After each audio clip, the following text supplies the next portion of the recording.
All right, what resonates with millennials? That's something you should be thinking about all the time because millennials are now the largest demographic in America, and the older ones have been in the workforce long enough to have real money to spend. The future belongs to them. What can you do? And at this moment, at least when it comes to the male half of the millennial demographic, and increasingly, by the way, the better half of the country, too, nothing is more appealing than a site called Barstool Sports and a company called Barstool Sports. It's a comedic brand, it's actually larger than that, that's grown from a local Boston newspaper to a regional blog to a diversified, natural, and national media property with its own channel on Sirius Radio. It's a video series, it's merchandising, and big-time advertising and sponsorships, and perhaps the most fun site you're ever going to go to, even as they're totally on the edge and out there, like, frankly, we all secretly dream to be, don't we? It's a privately held company, massive cult following. I think we can learn a lot from them, a lot about hard work that they do. Even if, they're Patriot fans, it's all right. So let's take a closer look with Dave Portnoy, founder of Barstool Sports, and Erica Nardini, Barstool's CEO. I don't think I've ever had a pre-show larger interest than both of you guys. Welcome, Mr. Portnoy. Welcome, Ms. Nardini. Thank you. Got to go with that. Now, all right, I want to have a real conversation. I am fascinated by this. I'll tell you why. Because, we book a lot of guests. And frankly, people say, oh, that's nice. Do you like the stock? You guys are known for breaking through. How'd you do it? And tell people how you can break through, too, like Damon John said last night, but it's not easy. Well, yeah, I think a lot of it's the authenticity of what we bring to the table. I've been doing this for 15 years, so I started handing out newspapers outside of subways. I'd wake up at like 4 a.m., hand out papers. I'd then write. I had a million different aliases for myself because I didn't want people to know I was doing it all myself. So sales, marketing, it was all Devilfish Dave. That was a name I had. So stupid in hindsight, but I didn't want people to know it was all me. Then I'd hand out papers when people went home in the subway, and it just grew word of mouth. There was no grand plan, really, but it was just hard work. Natural. Yeah. It's natural. And we're all used to phony. We're all used to things that aren't authentic. Now, you come at the company, and you're one of how many people who interviewed and how many women? I was the only woman, and I was the end of a line of 70-ish people looking for this gig. And how did you know about it? I know you were at AOL. You had a very distinguished background in online publishing. How did you guys know that this was a good fit? I was a fan of Dave since the beginning when he started the paper. Barstool, to me, is what guys say. It's how they think. It's how they talk. It's what they love. And here was this guy who took a bet on himself and strived to build something, and I wanted to be a part of it. We are now in a moment where if you want to sell something, you have to truly do experiential. You guys have managed to marry the concept of an exciting place to go, and really you can do it through Facebook. It's not necessarily the site. I like site, but you figured out a way to sell without making us feel like we're being sold to. How did you come up with that?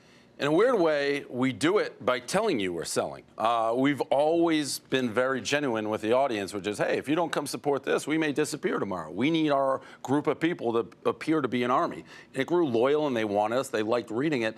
But we're pretty authentic and in your face. Hey, we got to sell this. We got to make money. Get behind it, support it, and we'll keep being us, I guess. Okay, so when they're playing the Jags, okay, and you make fun of the Jags in a brilliant way, and I also love that Jag in the tree.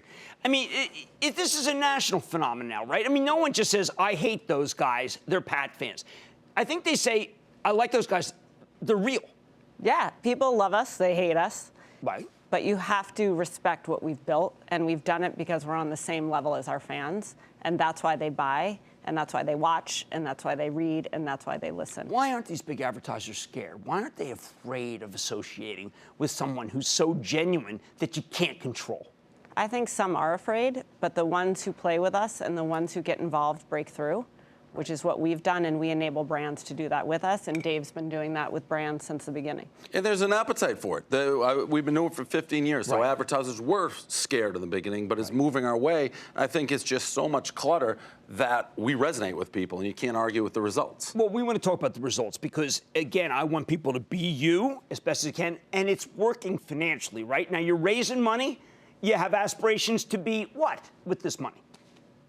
Well, I'd like to sell the company for at least $250 million, then retire and go live in golf. But Clooney sold his lousy tequila for a bill. Yeah, but Clooney's Clooney. That was like a tequila brand. I mean, I'd be happy then to go do something else. If Erica wants to sell it for $1 billion, let her. I'd be all happy about that. You feel constrained by that ceiling? No. Look, we are a huge brand. We're a big media company. You are a huge brand. We are a huge brand. And the other thing is we're not, because we have a loyal audience that has been with Dave for 14 years and all of our guys, Big Cat, KFC, our whole roster, we can do anything. We can become a commerce company. We can sell shoes. We can be an alcohol brand. Right. We can create a boxing promoter. There is nothing that this company can't do because we have an audience, we listen to them, and we create only for them. Okay, let me ask you this. I spent a lot of time trying to get rich, okay? I admit that, all right, because I didn't have any money. I want to get rich so I can tell the truth. Telling the truth is a great gift, isn't it? And why aren't you more afraid? Why aren't either of you more afraid? Well, I can speak for me. As we grew, nobody could fire me. So, you know, when people complain, they say, well, I'm going to tell your boss and we're going to get rid of you. It's like, well, I am the boss. Nobody can get rid of me, so there's nothing you can do. When I took the investment from Chernin to begin with, and we had a lot of... Who's a wild man? Yeah, and we had a lot of people approach me. I was never interested. They made it very clear they bought into the voice. So for me, that was a powerful combination. A great investor, a great backer with pockets who believed in what we were saying. For me, that was the perfect marriage. And that's why we haven't changed. We haven't backed down at all, and why we still get in trouble a lot. But we stayed true to who we are. And for a woman in a rough and tumble world of male so-called dominated journalism, fearless, not worried? Not worried. Fearless. Not worried at all. The only people that matter is our audience. And they're the only ones who can hire us and fire us, so we stay true to them. Oh, that's great. Okay, one last question. Any chance at all in either of your eyes that a dynasty that has been on for quite some time might possibly wane, let's say, a little less than 2 weeks from now? I'm glad you asked. I brought you a gift because this is a prediction show, a stock show. So we brought you a T-shirt, and this would be... It's going to show what I want, isn't it? This is going to have my score here for the final. So right here, this is my gift to you coming on your show, and this is what we have. You're fired. In 2 weeks. You're fired from my show. This shirt is for you. That you can put that right on the back. Well, you know what? This be one of those, that could be a great revenge item too. Yes. On eBay. How many of these you made? Just one. Well, that's 101 for you. I got guys who will pay $1 million if it turns out to be. Maybe it's time to I mean, unbelievable. I want to congratulate you on everything you do. I am not kidding. Appreciate you are it. what I want people to be, okay? Because you own yourself. You own yourself. Appreciate it's hard work, okay? That's Dave Portnoy, founder of Barstool Sports, and Erica Nardini, Barstool CEO. And this is what you should be, people. You should want to work for yourself and create and be successful. Work hard to do it. Stick with Cramer. Booyah! Jim Cramer here from Mad Money. Thanks for watching CNBC on YouTube. Click here to subscribe and get the jump on my exclusives with CEOs, plus market news, investing advice, and a whole lot more.